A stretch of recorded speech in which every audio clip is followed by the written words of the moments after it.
அரிவாள் மூக்கு பச்சிலை, அரிவாள்மனை பூண்டு அப்படிங்கிற பேரில் தமிழ்நாட்டினுடைய எல்லா பகுதிகளிலையும் குறிப்பாக மழை காலங்களில் அதிகமாக புதர் செடி மாதிரி வளரக்கூடிய தாவரம் தான் இந்த அரிவாள்மனை பூண்டு. இந்த அரிவாள்மனை பூண்டு நிறைய மருத்துவ பயன்பாடுகளை கொண்டதாக இருக்குது.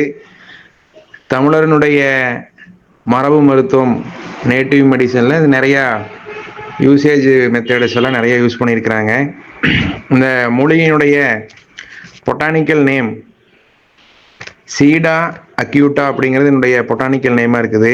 மால்வேசியா குடும்பத்தை சார்ந்ததாக இந்த செடி இருக்குது. இதில் மஞ்சள் நிறமான பூ பூக்கக்கூடிய தாவரமாக இருக்குது. மஞ்சள் கலரில் மூக்குத்தி மாதிரியான அழகான பூ பூக்கிற மாதிரியான ஒரு பூ இதில் இருக்குது.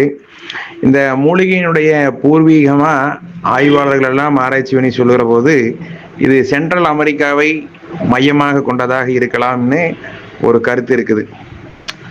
நேட்டிவ் மெடிசனில் தமிழ்நாட்டில் குறிப்பாக நம்ம தமிழக பகுதியில் பாரம்பரிய மருத்துவர்கள் இதை அடிபட்ட புண்கள், காயங்கள், அதாவது தோட்டத்தில் ஏதாவது வேலை செய்கிறாங்க, தோட்டத்தில் வேலை செஞ்சுட்டு இருக்கிற போது ஒரு காயம் ஏற்படுது, ஒரு அருவாளில் காயம்படுது, ஒரு மம்முட்டி வெட்டும் போது ஒரு காயம்படுதுன்னா அந்த மாதிரியான காயங்களுக்கு அதனுடைய சாறுகளை வெட்டு காயங்கள் மேலே விட்டால் எந்த விதமான செப்டிக் ஆகாமல் நல்லபடியாக அந்த புண் ஆறி நன்மை தர்றத இயல்பாக எல்லாரும் இன்னைக்கு செஞ்சிட்ருக்குறாங்க. இது நாட்டார் மருத்துவத்தில் இந்த பயன்பாடுகளை பார்க்குறோம்.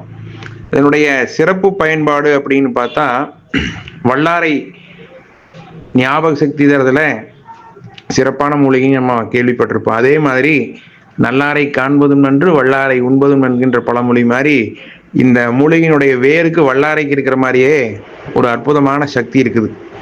இந்த வேரை பிடுங்கி நிழல் நல்லா மண் இல்லாமல் கழுவி நிழலில் காய வச்சு அந்த வேரை உலர்த்தி கொண்டு அந்த வேரினுடைய இடைக்கு பகுதி எடை சீரகம் இளவறுப்பாக வறுத்து சேர்த்து ரெண்டையும் பொடி செய்து விட்டு தேனில் சாப்பிட்டு வந்தால் படிக்கிறது ஞாபகத்தில் வரமாட்டேங்குது, படிக்கிறது மறந்துடுது அப்படின்னு சொல்கிறவங்க, வயதானவர்களுக்கு ஒரு 60-70 வயதுக்கு மேலே வரக்கூடிய ஞாபக மறதி, இந்த ஞாபக மறதிக்கெல்லாம் ஒரு சிறப்பான மருந்தாக இந்த மூலிகை வேலை செய்யுது. அதோட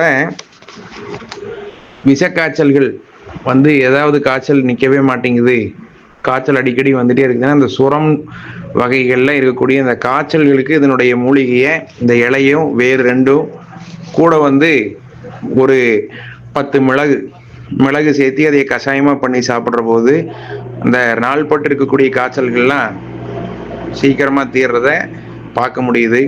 இதுக்கு காரணமாக இதனுடைய என்ன சத்துக்கள் எல்லாம் இருக்குது அப்படின்னு பைட்டோகெமிக்கல் அனலைசிஸ் இன்னைக்கு நவீன அறிவியலில் பண்ணி பார்க்குற போது இதில் ஆல்கஹைட்ஸ், ஸ்டிராய்டியல் காம்பவுண்ட்ஸ்னு சொல்லக்கூடிய பொருள்கள் எல்லாம் இதில் சத்துக்களாக இருக்கிறதா இப்போ கண்டுபிடிச்சிருக்காங்க. இது இன்னும் சில பயன்பாடுகளுக்கு பயன்படுத்தப்படுது. மென்மையான தோல் கருப்பாகி அந்த இடத்துக்கு அந்த தோல் தட்டையாக மாறி இறுக்கமாக இருக்கக்கூடிய எக்ஸிமான்னு சொல்லக்கூடிய அந்த கருமேகம் என்று சொல்லுவார்கள். இதில் கரப்பான் என்றும் சித்த மருத்துவத்தில் சொல்றது உண்டு. இந்த தோல் கருப்பாக இருக்கிற இடத்துக்கு இந்த இலையும் பசு மஞ்சள் அல்லது கஸ்தூரி மஞ்சள் சேர்த்து அரைச்சி மேலே தடவி ஒரு அரை மணி நேரம் விட்டு குளித்துட்டு வரபோது அந்த தோல் நோய்கள் எல்லாம் படிப்படியாக குறையிறத பார்க்க முடியுது. தோல் நோய்கள் எந்த விதமான தோல் நோய்களை படர்தாமரை மற்றும் படர்தாமரை மாதிரியே வரக்கூடிய ஸ்கின்ல வரக்கூடிய ஆரம்ப நிலையாக வரக்கூடிய எல்லா விதமான தோல் நோய்களுக்கு இதைய வெளிப்பிரயோகமாக தேய்க்கிற போது நல்ல பலன் தருது. இந்த ஆயிலை இந்த இலையை தேங்காய் எண்ணெயில் இந்த இலையை வேப்பிலை இந்த இலை ரெண்டையும் சேர்த்து தேங்காய் எண்ணெயில்